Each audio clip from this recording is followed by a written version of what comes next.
Napoleón Bonaparte nació en una pequeña isla en el Mediterráneo. No tenía corona, ni ejército, ni derecho a la grandeza, pero en unas pocas décadas pasaría de no tener nada a comandar el imperio más poderoso de Europa. Redibujó fronteras, reescribió leyes y doblegó a reyes y naciones a su voluntad. Para sus seguidores era un genio militar y un verdadero líder, pero para sus enemigos era un dictador despiadado y una amenaza para el orden mundial.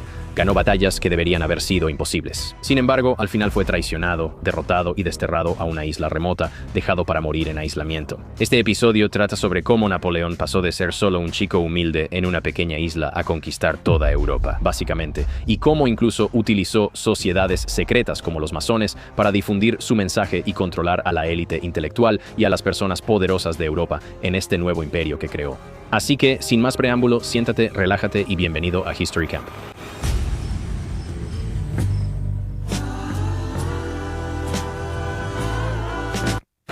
¿Qué tal, gente? Y bienvenidos de nuevo a History Camp.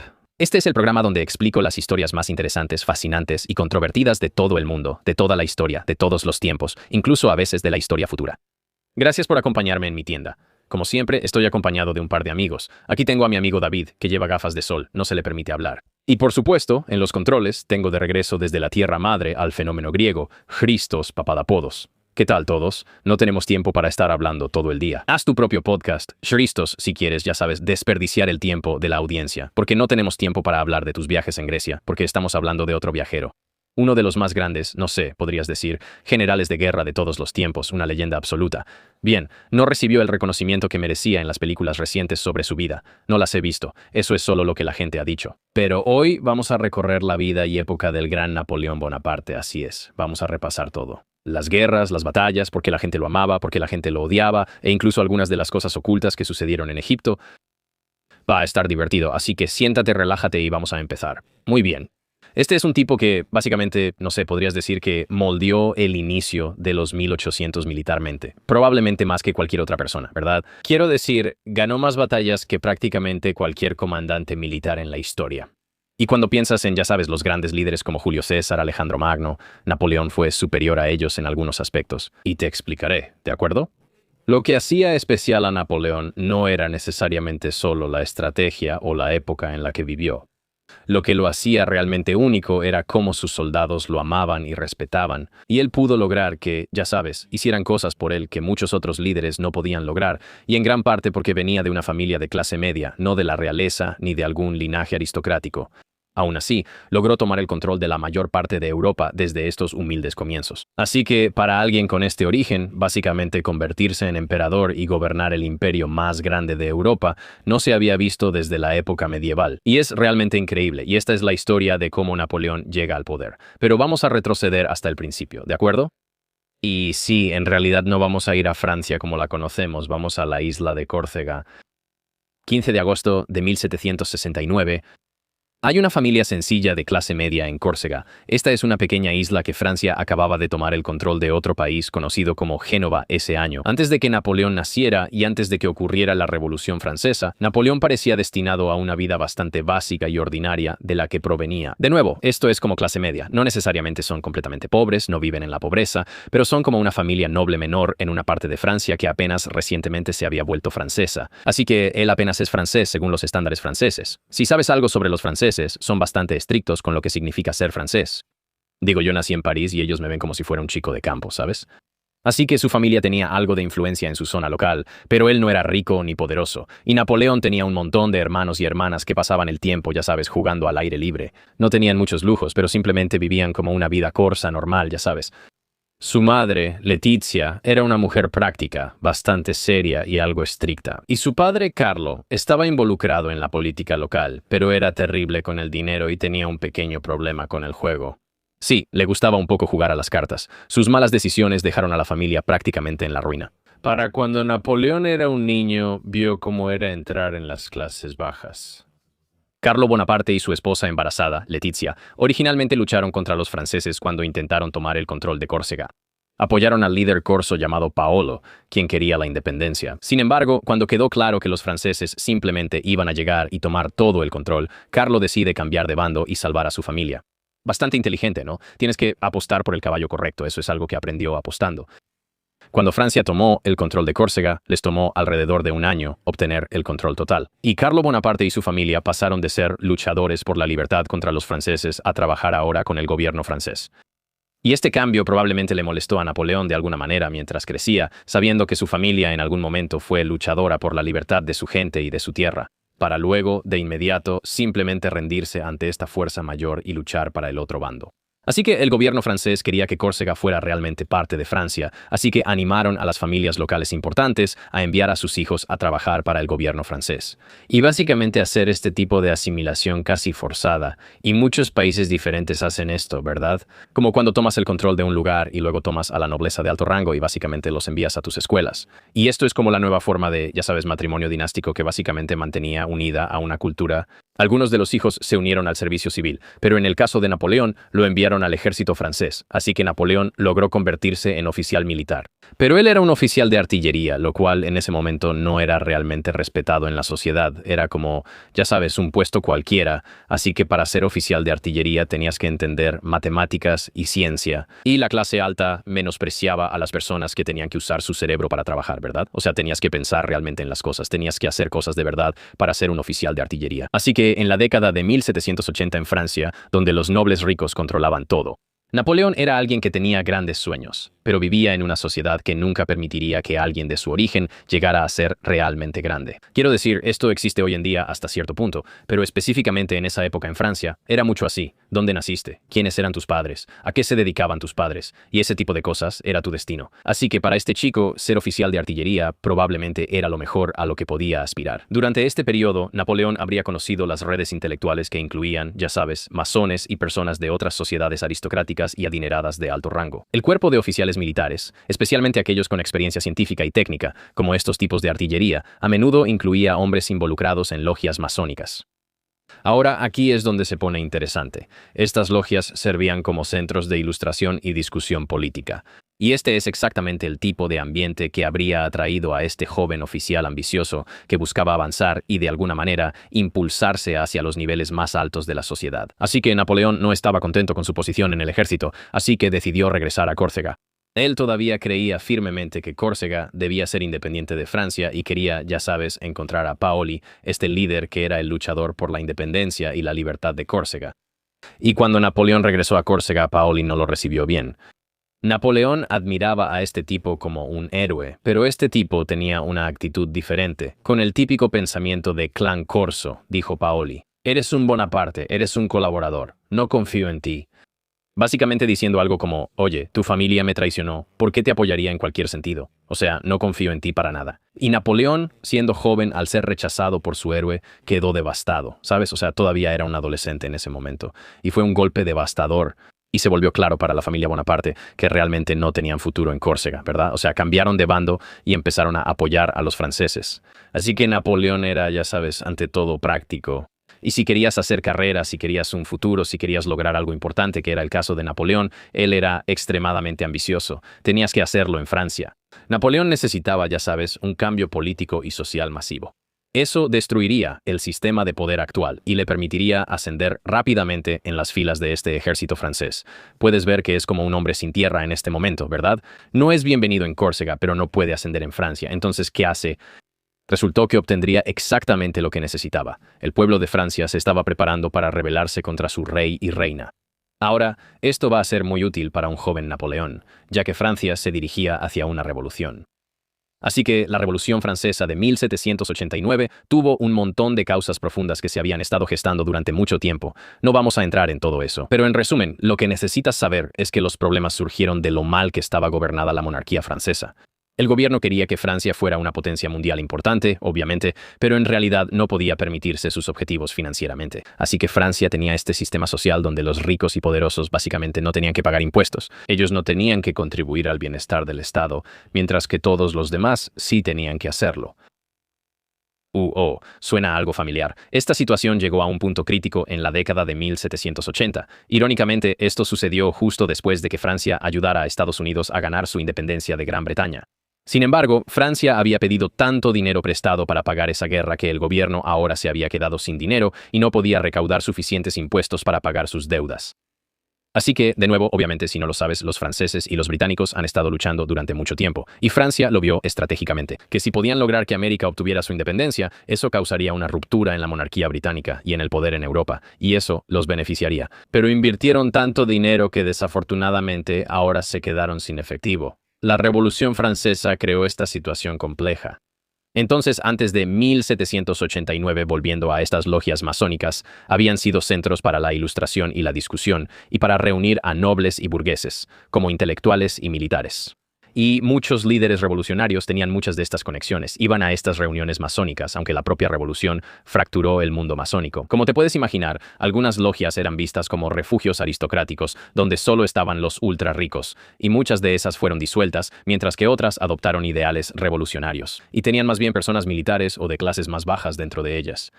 Y esto creó tanto oportunidades como peligros dentro de este tipo de sociedades secretas o clubes de fraternidad en Francia. Desafortunadamente, en Francia en ese momento, la única manera de cambiar la estructura de la política francesa era básicamente desmantelarla por completo.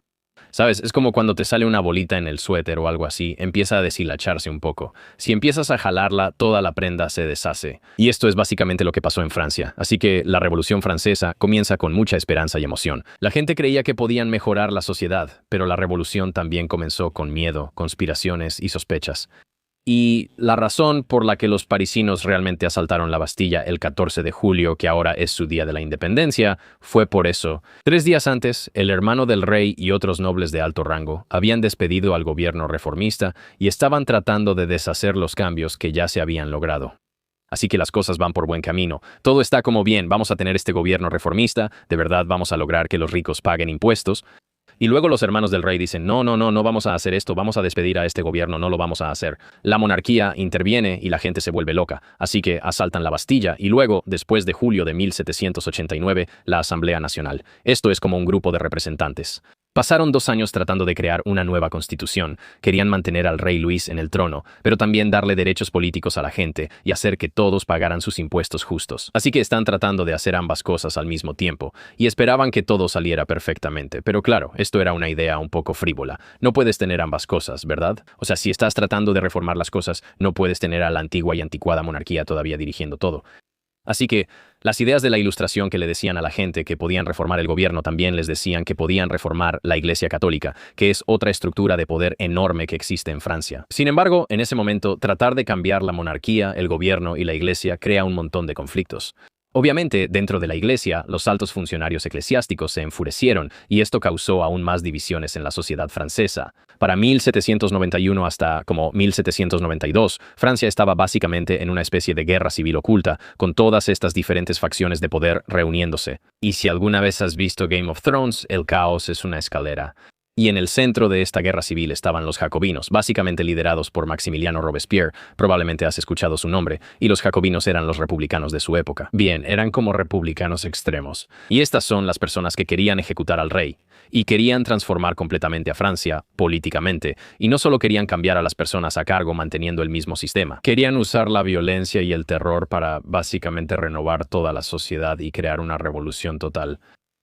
Así que estos jacobinos tuvieron un gran impacto en Napoleón, que era solo un joven viendo todo esto suceder. Y cuando regresó a Francia y se reincorporó a su unidad militar en Niza en junio de 1793, escribió un informe básicamente expresando su apoyo a este grupo revolucionario radical. Él decía, sí, yo apoyo esto. Y no mucho después, posiblemente debido a estos escritos pro-jacobinos, Napoleón recibió su primera gran oportunidad. Fue llamado para liderar la artillería francesa mientras las fuerzas republicanas rodeaban y atacaban el estratégico puerto de Tolón. Así que Tolón, si no lo sabes, es un puerto, ¿de acuerdo? Es una especie de ciudad portuaria natural. E incluso hoy en día sigue siendo el puerto principal para el Mediterráneo francés, como las importaciones y exportaciones navales. Así que, para 1793 es extremadamente importante para la estrategia militar de Francia. Alrededor de 1/3 de la marina francesa está estacionada ahí en ese momento. Y el problema era que, desde el punto de vista del gobierno revolucionario francés, Toulon estaba lleno de realistas, personas que básicamente apoyaban al rey, y ellos no querían que todo se revolucionara, y querían que él se mantuviera en el poder. Así que estos realistas entregaron la ciudad a las fuerzas aliadas, y esto incluía no solo tropas británicas, sino también fuerzas españolas. Y estas fuerzas enemigas ocuparon este importante lugar estratégico, que las fuerzas revolucionarias francesas, incluyendo al joven Napoleón, tuvieron que recuperar después. Así que aquí es donde Napoleón realmente empieza a hacerse de un nombre. Él ideó un plan para capturar uno de los fuertes que rodeaban Tolón y que había estado resistiendo exitosamente los ataques.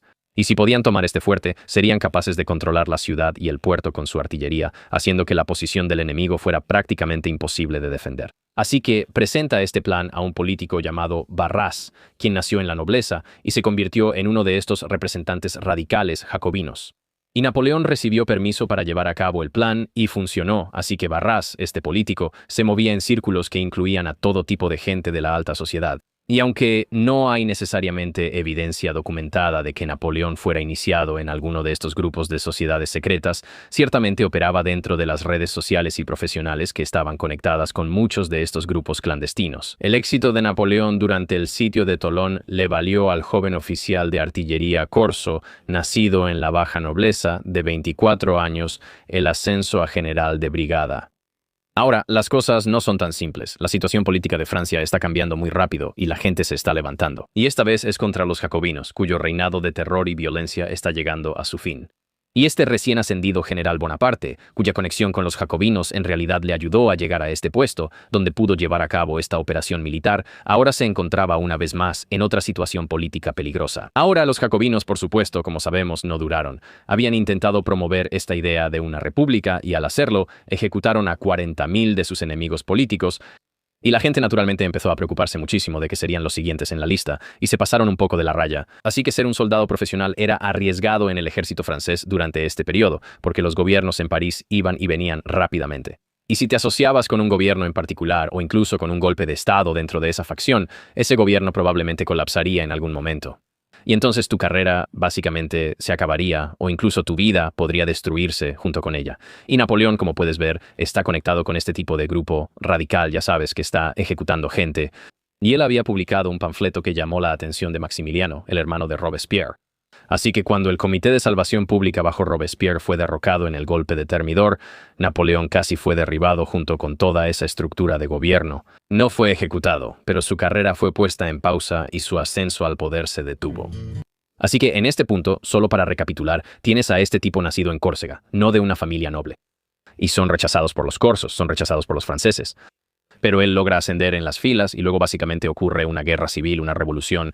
Él apoya a este gobierno, logra hacer este golpe, logra tomar el control, bueno, no un golpe exactamente, más bien realiza esta operación militar y toma el puerto. Ahora tiene el puerto, pero luego el gobierno al que apoyó cae. Así que ahora casi está de vuelta en la misma posición en la que estaba antes. Así que este golpe de Thermidor, conocido como la reacción termidoriana, como se le llama a ese periodo, trajo un nuevo gobierno que esperaba unir a los políticos de izquierda y de derecha que estaban divididos.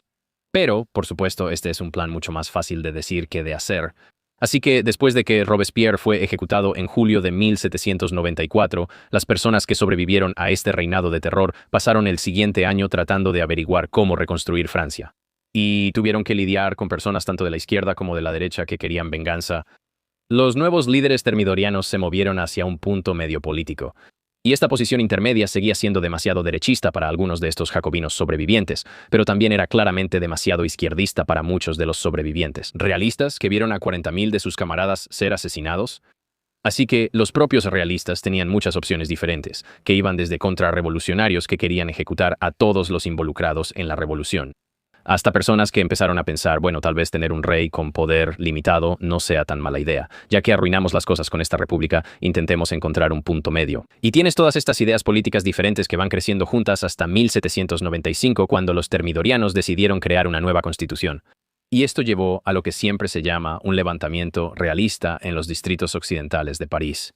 Así que para Napoleón, este levantamiento le da la oportunidad de, una vez más, intentar demostrarse ante este gobierno francés. Así que Barras, este político que mencionamos antes, quien era el político más importante en París en ese momento, eligió a Napoleón para luchar contra el complot realista. Y no eligió a Napoleón porque pensara que era increíble, sino porque recordaba lo que había hecho en Tolón, básicamente recuperar ese puerto naval.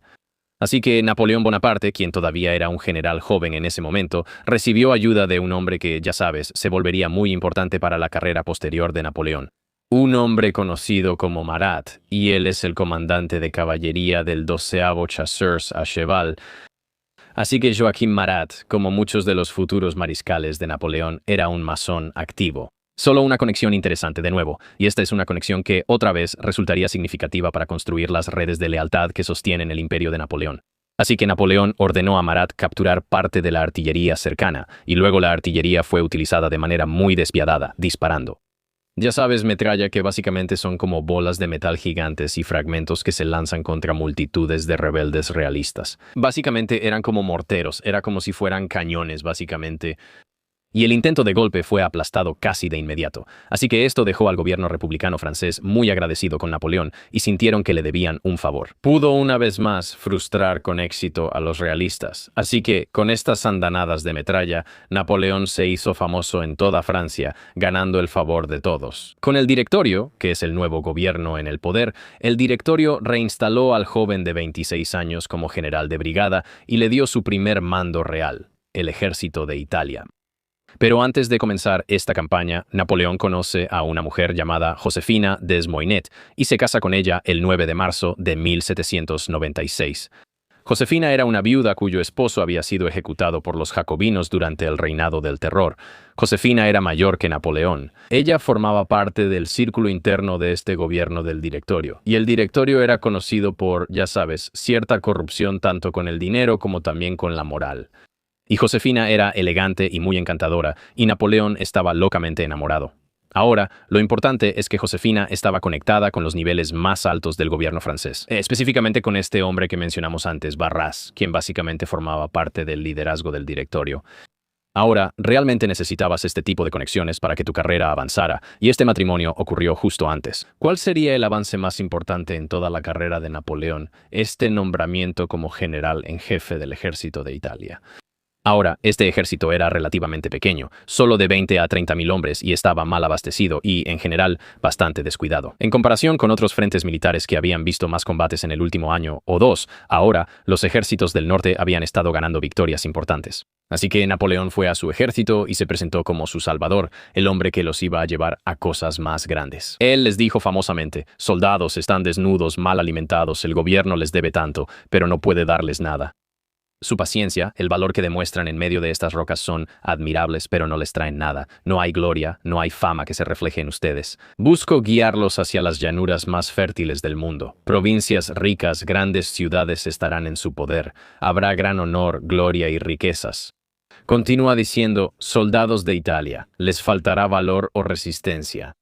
O sea, quiero decir, también lo dijo con un acento francés impresionante, ya sabes, en francés, todo el paquete. Y este es exactamente el espíritu que él trajo a esta campaña. Había casi una especie de mezcla de motivos como de cazador de tesoros o pirata, como, oye, voy a hacerlos ricos personalmente, voy a hacerlos más exitosos de lo que jamás imaginaron, si están dispuestos a ser valientes.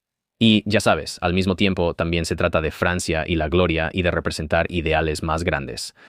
Así que, en este punto, con esta campaña italiana, su enemigo era el Imperio Austriaco, cuyas fuerzas superaban en gran número a las suyas. Napoleón no se asustó por el desafío que tenía delante e inmediatamente pasó al ataque. Y se movía rápido, y a menudo se movía de maneras que el enemigo no esperaba, mostrando una energía que realmente le faltaba al lado austriaco, y cumplía con sus planes. Tenía una excelente comprensión de la geografía y podía ver por dónde avanzar, dónde cortar los suministros del enemigo y dónde hacer que el enemigo se sintiera atrapado, así que no podían retirarse por sus propias rutas de suministro.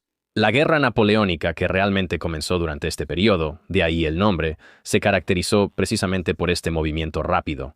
Así que, en Italia, de 1796 a 1797, Napoleón superó constantemente al enemigo austriaco y los expulsó de muchos territorios diferentes. Y para finales de 1797 los austriacos simplemente se rindieron y Napoleón les facilitó las cosas, actuando de manera práctica y haciendo un trato. Y los austriacos en realidad obtuvieron Venecia a cambio de territorios que se vieron obligados a ceder a Francia. Ahora, lo importante desde el punto de vista de la carrera de Napoleón es que empezaba a actuar como político, además de como soldado y general. Él estaba haciendo de todo, entraba, tomaba tierras, pero también era diplomático y estaba tomando decisiones internacionales importantes. Sin realmente pedirle permiso al gobierno en París, se podría decir que el gobierno de París básicamente tenía que aceptar cualquier acuerdo que él hiciera. Así que Napoleón era un excelente líder en el campo de batalla, motivaba mucho a sus hombres y era un gran comandante en el sentido tradicional.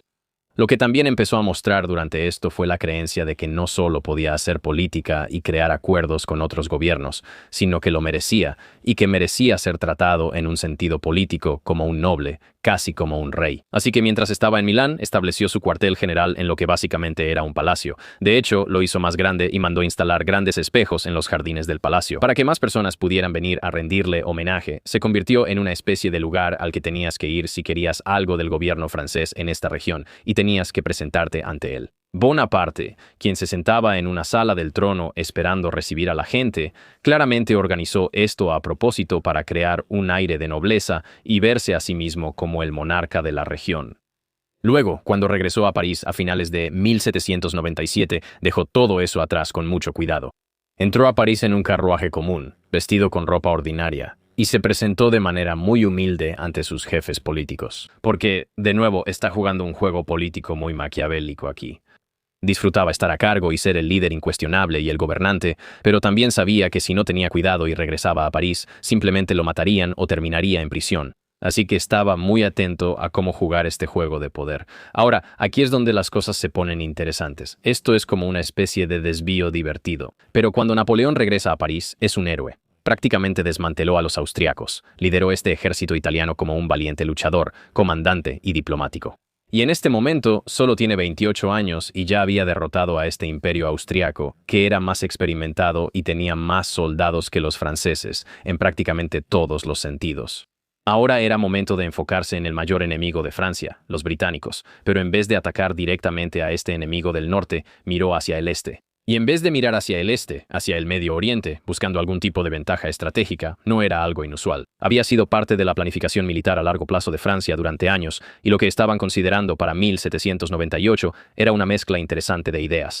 Una era que la lucha con Gran Bretaña en el noroeste básicamente había llegado a un punto muerto, y que estaban buscando otra manera de salir de esa simple situación de ejército contra marina en la que habían estado atrapados durante muchas décadas. El mar Mediterráneo sería mucho más difícil, al menos en teoría, para que la Marina británica lo controlara.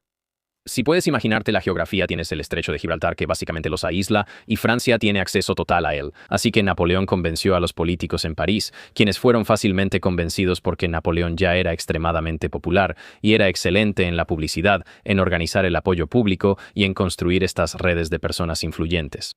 La gente decía que Napoleón debería tener un papel político más importante en París, y los políticos del directorio definitivamente no querían escuchar sobre eso. Este tipo es un general. Se supone que debe encargarse del ejército allá, no debe involucrarse en los asuntos políticos cotidianos del gobierno francés. Así que Napoleón recibió permiso para partir hacia Egipto, siguiendo los pasos de dos de sus más grandes héroes de la antigüedad. Así que, como dije antes, Napoleón estaría operando en este lugar exótico donde Julio César y Alejandro Magno habían sido conquistadores. Y puedes ver cómo esto realmente habría emocionado el ego y la imaginación de Napoleón. Napoleón quería ir al Oriente porque, como él decía, de Oriente viene toda la gran gloria, y claramente él quería una gran gloria. No se trataba de lo que podía hacer por otras personas, se trataba mucho de lo que podía hacer por sí mismo, para convertirse en el líder militar más grande que Francia y el mundo hayan visto jamás. Así que llevó a Egipto no solo su fuerza militar, sino también un equipo científico interesante y asombroso que él mismo reunió. Varias docenas, posiblemente incluso cientos de científicos y sus asistentes, quienes establecerían algo llamado el Instituto de Egipto, similar al Instituto Nacional de Ciencias que se había creado en París. Y ellos iban a estudiar Egipto como una fuente de poder económico y materias primas, además de ser simplemente un lugar donde los franceses podían ganar más influencia. En camino a la India, iban a Egipto, que hasta hace poco había sido parte del imperio musulmán, con un idioma que realmente no conocían. Casi nadie en esos barcos que iban a Egipto sabía árabe, y lo poco que sabían era como un árabe clásico antiguo. No les habría servido para conversar en la vida diaria. Lo que les habían dado para aprender sobre Egipto era lo que habían leído como estudiantes. Ya sabes, eran relatos de, como Heródoto, sobre la sociedad y cultura del antiguo Egipto, pero ahora están en una época diferente. Así que la mayoría de estos intelectuales tenía dos trabajos. Tenían responsabilidades con el ejército, la logística y la administración. Pero en su otro papel estaban dibujando, ya sabes, los maravillosos monumentos que veían y catalogaban, y recolectaban diferentes objetos y estaban descubriendo artículos como la piedra de Rosetta. Y en muchos sentidos estaban creando el campo moderno de la egiptología.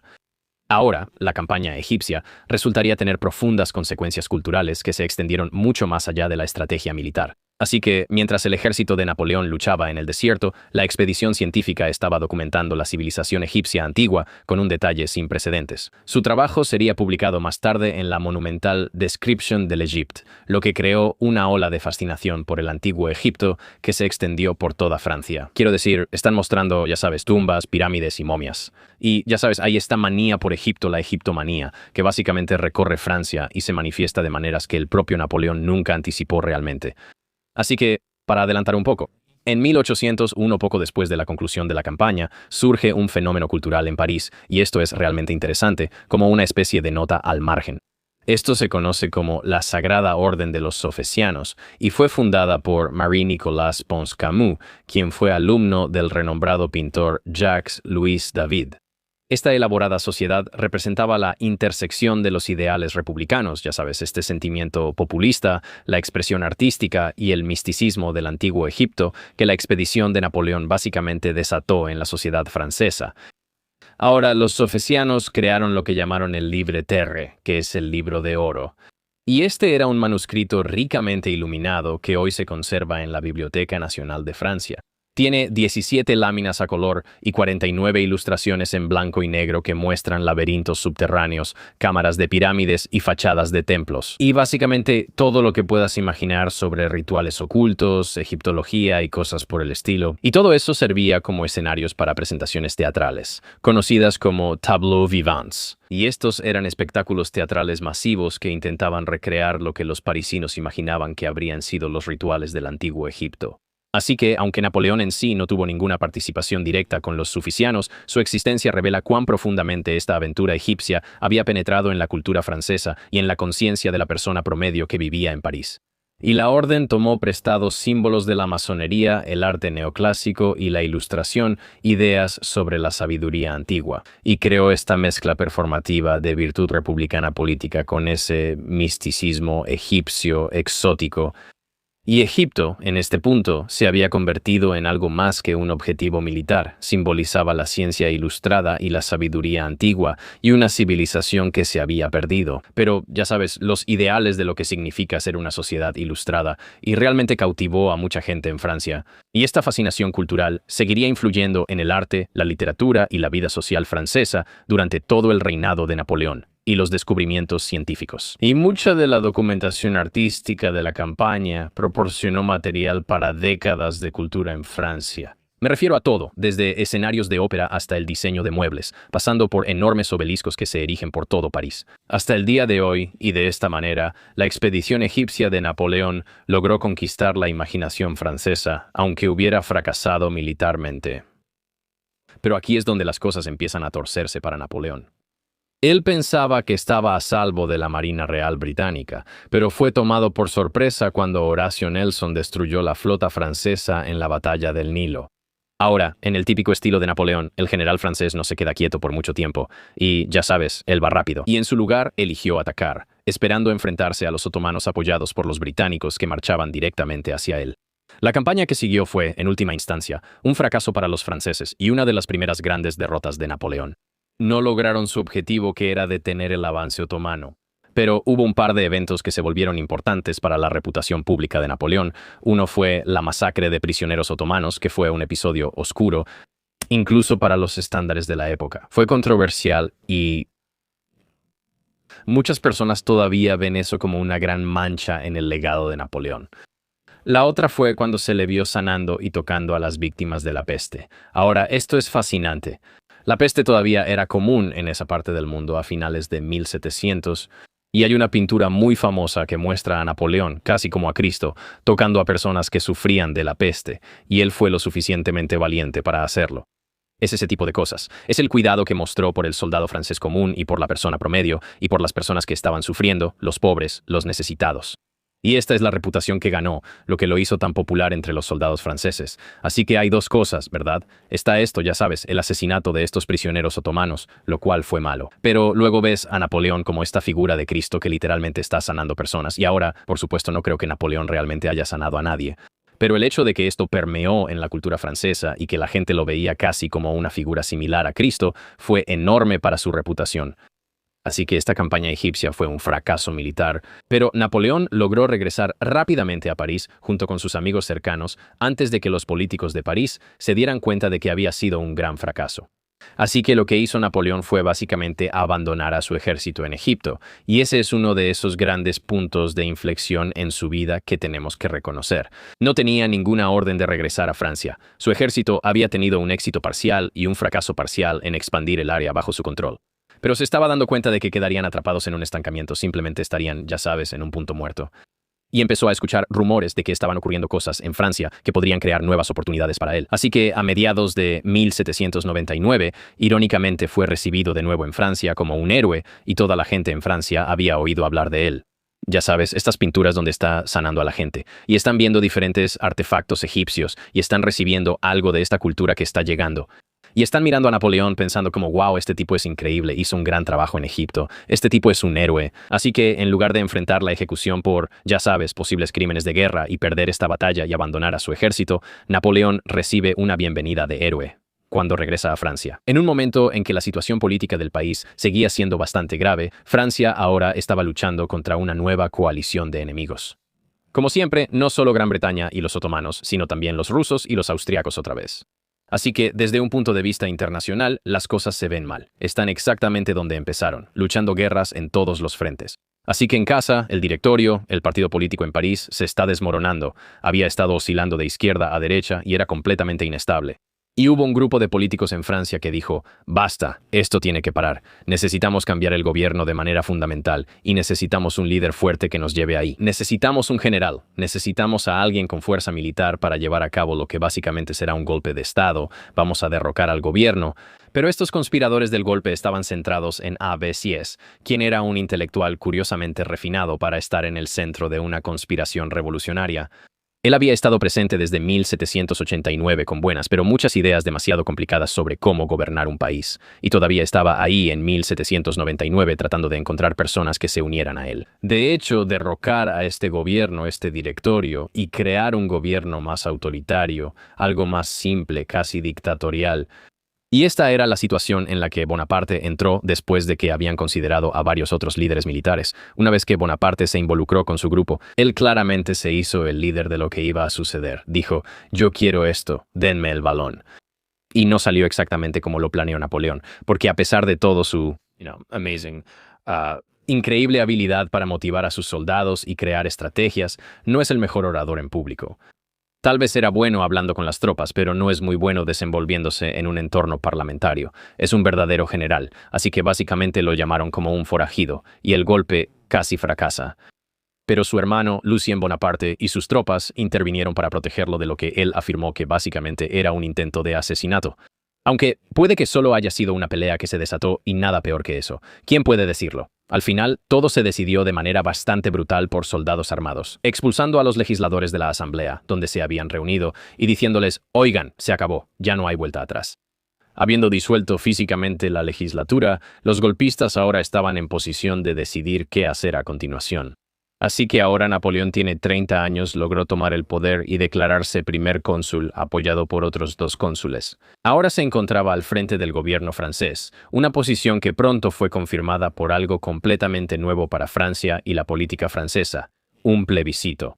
Así que, como primer cónsul, Napoleón empezó a reconocer el valor político de las diferentes estructuras políticas que existían en Francia en ese momento. Así que, ya sabes, la masonería y otras sociedades secretas. Por ejemplo, las logias masónicas, que habían sido fracturadas y dispersas durante este periodo revolucionario, representaban redes de estos hombres influyentes. De nuevo, aristócratas y comerciantes, intelectuales, y podían ser vistos como valiosos para estabilizar el gobierno francés. Así que, en lugar de suprimir estos grupos, como algunos revolucionarios habían hecho, Napoleón eligió fomentar su resurgimiento bajo cierta supervisión estatal. ¿Verdad? Quieres a todas las personas más inteligentes y mejor conectadas en un lugar donde el Estado pueda, de alguna manera, vigilarlas. Así que la idea de que cada hombre, sin importar cuánto pagara de impuestos, tuviera derecho a votar, sonaba muy revolucionaria. Fue liberador para muchos y, quiero decir, en general bastante igualitario. Ya sabes, cada persona, cada tipo, sin importar cuánto dinero ganes, tienes derecho a un voto. Pero claro, la pregunta que les hicieron en realidad era muy limitada. Era, ¿vas a aceptar a Napoleón, Cambersey y Lebrun como 3 cónsules o no? Esta era básicamente la propuesta, y no había otra opción alternativa. Además, el hermano de Napoleón, Luis, quien contó los votos en el plebiscito, puede que incluso haya manipulado un poco los números. Así que el asunto es que este nuevo gobierno quería un apoyo casi unánime. Quería demostrar que había unido a todo el pueblo francés, que estaba por encima de todos los partidos políticos. Y que, ya sabes, realmente no puedes demostrar eso si simplemente obtienes un 51% de los votos comparado con un 49%, por eso querían que fuera unánime. No es que, ya sabes, quieras ganar, sino que quieres demostrar que todos están en la misma sintonía, así que hacen esta votación. Y de nuevo, no es como, oye, ¿por quién quieres votar? Es simplemente sí a nosotros o no a nosotros, y hacen la votación. Y el cónsul se presenta con mucho éxito como un gobierno pacificador, obtienen la gran mayoría de los votos y van a traer la paz a Francia. Y hay muchos niveles en los que esto es realmente cierto en muchos sentidos, así que mucho del orden y la ley realmente se habían desmoronado. A finales de la década de 1790, como sabemos, la gente ya no confiaba en la autoridad cuando se trataba de tribunales o juicios, o realmente en nada. El ejército ya se había utilizado ampliamente para combatir bandidos y otros disturbios, así que un gobierno abiertamente autoritario fue ampliamente aceptado como algo que simplemente detendría las amenazas a la propiedad y la seguridad individual. Y estas disputas que habían estado ocurriendo en todo el país durante la década de 1790 solo querían que un líder militar fuerte llegara y pusiera las cosas a salvo, solo querían seguridad. Así que un esfuerzo militar bien organizado para suprimir todo eso, ya sabes, todos estos problemas, fue muy exitoso. Para 1799, una de las primeras órdenes de Napoleón fue negociar con el Papa. Él negoció un regreso a una relación básicamente cooperativa con la Iglesia Católica, poniendo fin al conflicto profundamente arraigado que había existido durante todo el final de los años 1700, y al mismo tiempo sin devolverle a la Iglesia Católica nada de su dinero. Fue un muy buen trato para Francia en ese sentido, y fue un trato aún mejor para Francia porque Napoleón añadió algunos artículos adicionales al documento. Después de que los representantes de la Iglesia Católica se fueron, ya sabes, él dijo que habían obtenido más de lo que la Iglesia Católica sabía que estaba entregando. Pero eso fue, de nuevo, un movimiento muy napoleónico. El gobierno napoleónico era más conservador y empezó a hablar de traer de vuelta instituciones antiguas que ayudarían a preservar una Francia estable. Y eso significaba un sistema dominado por los hombres, entre otras cosas. Y eso era una mala noticia para quienes habían estado luchando por cosas como la abolición de la esclavitud, o los derechos de las mujeres, o cualquier cosa por el estilo. Así que las mujeres, como resultado de este código napoleónico, no tenían derechos civiles reales. Volviendo al sistema antiguo, casi dejaron de existir, por así decirlo. Y un padre tenía control sobre sus hijos, y sobre cómo iban a ser criados, dónde iban a ser criados, dónde serían educados y casados, y básicamente todo eso. Él tomaba esas decisiones, e incluso decidía dónde debía vivir su esposa, y en teoría podía insistir en que su esposa aceptara que una amante viviera en la misma casa. Al final era lo que el patriarca de la casa quisiera, eso se hacía, así que Napoleón ahora era el gobernante oficial de Francia como el cónsul principal, pero su control del poder era débil, por decirlo menos, ¿verdad? Este sigue siendo un gobierno muy nuevo, y todavía hay muchos enemigos al frente. Austria acababa de recuperar el norte de Italia, y una guarnición francesa estaba siendo atacada en Génova. Y Napoleón tuvo que actuar rápida y decisivamente para asegurar su control sobre Francia. Necesitaba victorias rápidas sobre Austria, así que siguió los pasos de Aníbal y marchó su ejército por los Alpes. Ahora, marchar tu ejército por los Alpes es muy ambicioso, pero es un movimiento clásico de Napoleón. Tomó a los austriacos completamente por sorpresa. Y eso significaba que los franceses rápidamente se habían posicionado de tal manera que amenazaban las líneas de suministro austriacas de regreso a Austria. Y eso obligó al comandante austriaco a darse la vuelta y dirigirse hacia el ejército francés, con el que ahora tenía que lidiar. Estaban atrapados. Napoleón se enfrentó a las fuerzas austriacas en una sola batalla decisiva cerca del pueblo de Marengo. Marengo comenzó con ventaja numérica para los austriacos, algo así como 28.000 o 30.000 soldados, superando en número a las fuerzas francesas bajo Napoleón Bonaparte, que habrían sido más cercanas a 20.000 soldados, pero Napoleón había sido sorprendido allí. Él había logrado sorprender a los austriacos al cruzar los Alpes, pero en esta ocasión no creía que estuviera enfrentando a la fuerza principal austriaca. Pensaba que era un ejército secundario. Así que lo que Napoleón había estado haciendo, quizás imprudentemente, era dispersar a sus propias tropas para tratar de cubrir varias líneas de suministro y forzar a los austriacos a entrar en más pánico. Pero esto dispersó sus fuerzas, así que la batalla realmente no salió muy bien para los franceses. De hecho, se vieron obligados a retroceder, y el comandante austriaco básicamente pensó que había ganado. De hecho, él mismo se retiró para informar que se había logrado el éxito y regresó con sus superiores, pero lo hizo un poco antes de que la lucha realmente terminara. Los franceses lograron llamar refuerzos y Napoleón trajo a su guardia consular y llenó algunos huecos en la línea francesa. Cuando llegaron, lo hicieron en un momento crucial y ahora atraparon oficialmente a los austriacos. ¿Quién? En ese momento, de nuevo, pensaron que habían ganado. Pensaron que los franceses estaban demasiado dispersos y que en realidad habían ganado. Los franceses trajeron refuerzos y terminaron la batalla. Los hizo retroceder hasta donde habían comenzado y causó bajas considerables en el lado austriaco. En cuanto a, ya sabes, soldados muertos, heridos y específicamente soldados capturados, y eso es, en última instancia, lo que destruye a este ejército austriaco. Quiero decir, puedes imaginarte a Napoleón. Él sorprende a los austriacos cruzando los Alpes. Luego despliega su ejército porque no cree que esté luchando contra el grueso de los austriacos.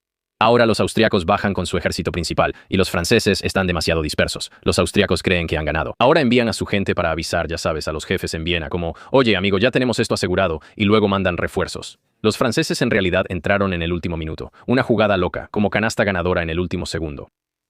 Ahora, Napoleón fue, una vez más, salvado de una posible derrota por un general conocido como Dessau, quien cargó en el campo de batalla de Marengo, y de hecho, terminó muerto. Mientras básicamente salvaba el día para Napoleón, pero Napoleón pudo quedarse con todo el crédito.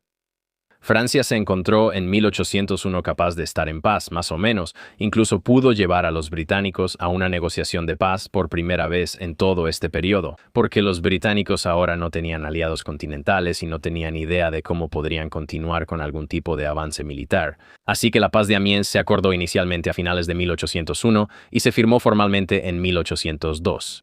Y así, durante el siguiente año más o menos, Napoleón realmente parecía ser el pacificador de Europa. Quiero decir, todos los países estaban básicamente exhaustos. Gran Bretaña no tenía aliados y Francia tenía un ejército bastante fuerte, ganando esas batallas alrededor de Austria. Y dijeron, ¿sabes qué? Mejor hagamos un trato. Así que él había establecido un acuerdo en el que Francia era tan dominante como una nación podría desear ser en esa zona de Europa occidental.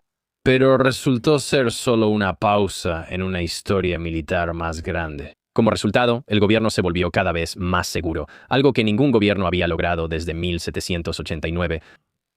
Y es importante darse cuenta de que estos fueron 3 años de relativa estabilidad en comparación con las 2 décadas anteriores. Napoleón, habiendo logrado esta relativa paz, tiene la idea de hacer un nuevo plebiscito y, como dije antes, si no sabes qué es un plebiscito, básicamente es una votación de todo el pueblo, es simplemente un sí o no, todos se reúnen y pueden emitir su voto. ¿Quieres esto o no lo quieres? Y es simplemente una votación popular. Lo que el pueblo quiera, eso obtiene. Y esta votación es para todo el pueblo. Básicamente dice, quiero ser cónsul de por vida. Sí, mientras yo viva, quiero estar a cargo de este país. Dices que sí o dices que no. Hicieron la votación y resultó en una victoria de aproximadamente 3 millones de sí y solo unos pocos miles de no.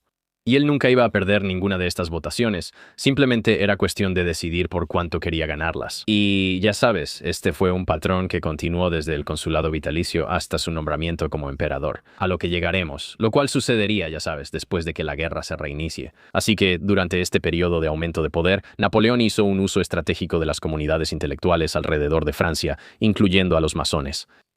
En 1804 colocó a su hermano, José Bonaparte, como el gran maestro del Gran Oriente de Francia, trayendo efectivamente la masonería francesa bajo control imperial. Y esto no tenía que ver con sus creencias personales ni con conocimientos secretos, era simplemente política pura. Él quería controlar la jerarquía masónica, lo cual, de nuevo, para cualquier gobierno, tienes un grupo secreto de personas que conviven, que tienen diferentes redes. A los medios, la economía, el intelecto y la ciencia, todos reuniéndose. Sin ninguna aprobación o supervisión del gobierno, no puedes permitir que eso suceda. Entonces, al controlar la jerarquía masónica, Napoleón podría influir en las redes de hombres influyentes en toda Francia y eventualmente en todo el imperio. Muchos de los generales más confiables de Napoleón se convirtieron en masones prominentes durante este periodo. Así que, cuando Napoleón creó más tarde el Reino de Holanda, puso a su hermano, Luis, como el gran maestro de la masonería holandesa. Y cuando estableció el Reino de Westfalia, su hermano, Jerónimo, asumió un papel similar. Así que está colocando a sus familiares como los jefes de todas estas logias masónicas, para así poder manipular de alguna manera la conversación que existe dentro de estas sociedades secretas tipo Titanate. Y este patrón, nuevamente, revela el enfoque sistemático de Napoleón para usar las redes masónicas como herramientas de administración imperial y lealtad. Y el argumento que Napoleón y sus partidarios usaban era que si quitabas a Napoleón mediante, ya sabes, asesinato o bomba, y hubo muchos intentos de asesinato contra Napoleón en este periodo. La única manera de prevenir eso era crear un sistema hereditario donde realmente no importaba si matabas a Napoleón porque ya tenías una línea clara de sucesión. Así que, sin duda, ser proclamado emperador iba a ser su mayor logro hasta ahora. Quiero decir, ya es el cónsul de Francia y controla todo este país. Y especialmente para una nación de hombres educados en la historia clásica, tener un emperador era mejor que tener un cónsul. Y eso fue aprobado por un plebiscito en la primavera de 1804, lo que llevó a la famosa coronación a principios de diciembre, donde Napoleón se coronó a sí mismo, algo muy famoso. Él no le cedería a nadie más el derecho de básicamente ponerse la corona en la cabeza. Así que la tomó de las manos del Papa y se la puso en su propia cabeza, diciendo: «Yo soy el emperador de Francia. Soy la única persona que puede nombrarme emperador porque ya lo soy». En ese momento quedó muy claro, como una elección deliberada de propaganda, puedes ver exactamente quién pensaba Napoleón Bonaparte que era y, en última instancia, en quién se convertiría. Napoleón conocía su historia, ¿sabes? Él era educado. Él conocía la historia de Carlomagno, el líder del Sacro Imperio Romano, quien fue coronado por el Papa en Navidad del año 800. Y por supuesto esa relación significaba que el emperador de Occidente debía su autoridad y legitimidad a la Iglesia. Y era como una especie de intermediario, conectando a Dios con este tipo de poder terrenal secular, y esto, de nuevo, es una historia que se repite a lo largo de toda la historia, que tienes como la clase sacerdotal y tienes la clase política como de gobierno, y constantemente están en desacuerdo entre sí. Así que Napoleón toma el asunto en sus propias manos y dice: ¿saben qué? Yo soy la única persona que puede ordenarse a sí mismo. Y realmente no quería dar la impresión al pueblo de que de alguna manera la Iglesia estaba por encima del gobierno o de él mismo. Así que esta ceremonia de coronación incorporó elementos que eran familiares para muchas personas involucradas en la masonería, pero también, ya sabes, diferentes, supongo que podrías decir. Como tradiciones esotéricas, había simbolismo elaborado, vestimenta ceremonial y una especie de rituales, que enfatizaban la transformación de un individuo a través de la iniciación a este estatus superior, y si era intencional o no. La autocoronación de Napoleón reflejaba muchos temas como la superación personal y el poder de la razón, para elevar a una persona por encima de su estatus original y por encima de Dios mismo, lo cual, en cierto modo, recuerda a los temas masónicos. Obtuvo esto de sus hermanos que estaban involucrados, ¿quién puede decirlo? Pero no hace falta decir que esto resonó entre toda la gente de Francia. Oh sí, Napoleón es ese tipo, se está haciendo emperador, decían. Papa, dame eso, y se corona a sí mismo. Así que esto ha sido un viaje bastante loco hasta ahora, como puedes ver. En solo 10 años, Napoleón pasa de ser un oficial de artillería desconocido a emperador. Del imperio más grande de Europa, y tal vez el imperio más grande que Europa había visto en como 1000 años. Quiero decir, es increíble que en 10 años este tipo pueda pasar de ser solo un chico en Córcega, bueno, tal vez 15 años como un chico en Córcega, tratando de, ya sabes, lograrlo, siendo de alguna manera, ya sabes, dejado de lado por sus héroes, para literalmente convertirse en el emperador, el cónsul vitalicio del pueblo francés. Tuvo la oportunidad, y ya antes había tenido la oportunidad, de establecerse como este gran poder. Pero una vez más, el futuro demostraría que eso, ya sabes, nunca era suficiente para alguien como Napoleón, ya sabes, te conviertes en emperador y quieres aspirar a más. Quiero decir, hay un gran dicho de Alejandro Magno que dice que después de conquistar todo el mundo conocido, miró a la luna y lloró porque no podía conquistarla. Creo que es simplemente la naturaleza inerte de estas personas, ya sabes, los que conquistan, que nunca hay suficiente conquista. Quieres seguir adelante. Y así, por supuesto, después de 1804 comenzó la mayor parte de sus conquistas territoriales, que lo llevarían a España después de 1808 y a Rusia en 1812. Así que algo importante a notar, como con Napoleón y muchos otros generales militares que luego se convierten, ya sabes, en emperadores o dictadores, es que si lo que te llevó al poder fue la victoria militar y ser visto como un líder fuerte que es capaz de expandir el imperio y como un conquistador, y no a través de la democracia o políticas, ni proponiendo ideas que estén destinadas a ayudar a la gente en casa. Entonces, para mantenerte en el poder, necesitas seguir expandiendo el imperio, necesitas seguir teniendo victorias militares.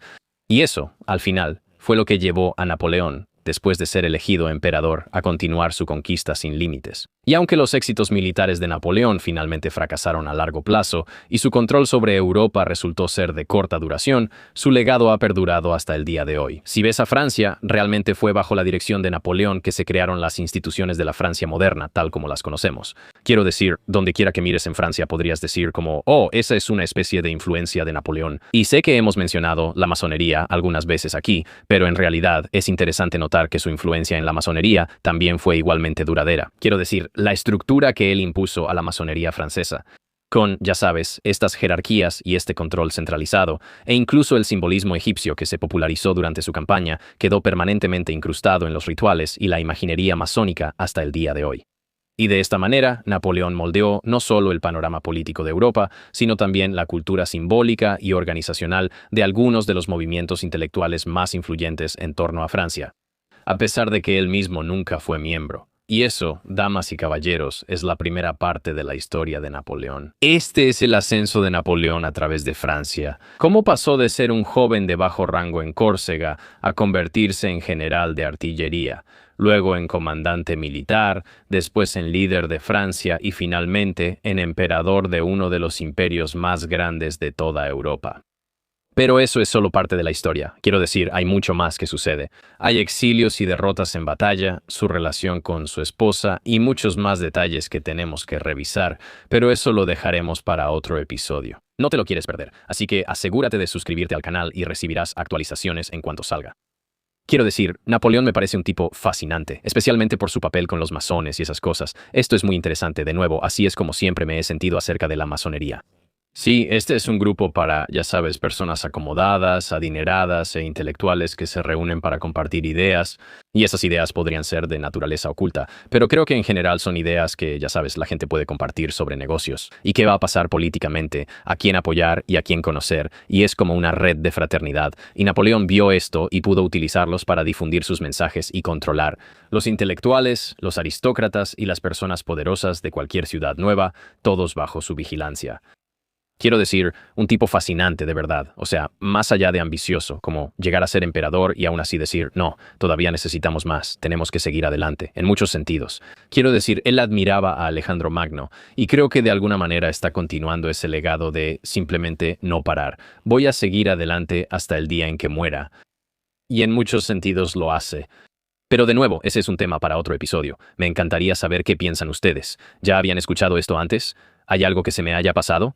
Por favor, dejen un comentario. Si nunca han escuchado nada sobre el ascenso al poder de Napoleón y cómo realmente pasó de ser, ya saben, un tipo de bajo rango en una isla pequeña a convertirse en el líder del imperio más grande de todos los tiempos. Dejen un comentario, díganme qué piensan. ¿Qué se me pasó, Cristos? ¿Tú qué opinas? Creo que esto fue un homenaje al rey original de baja estatura. Sí, De verdad, al propio rey de baja estatura. ¿Viste la película de Joaquín Phoenix? no la he visto, pero quiero hacerlo. He oído hablar de ella. No a mucha gente le gustó. Pero a algunas personas realmente les gustó mucho. Bueno, podría valer la pena verla. Le voy a echar un vistazo, la voy a revisar, ya sabes, como mi servicio para el canal. Está bien, la veré si ustedes siguen viendo estos episodios. En fin, esto ha sido otro episodio de History Camp. Muy pronto estaremos de regreso con un episodio sobre la caída de Napoleón y, en última instancia, qué salió mal. Pero muchas gracias a todos por vernos. Realmente lo aprecio y los veré en el futuro para hablar sobre la paz del pasado.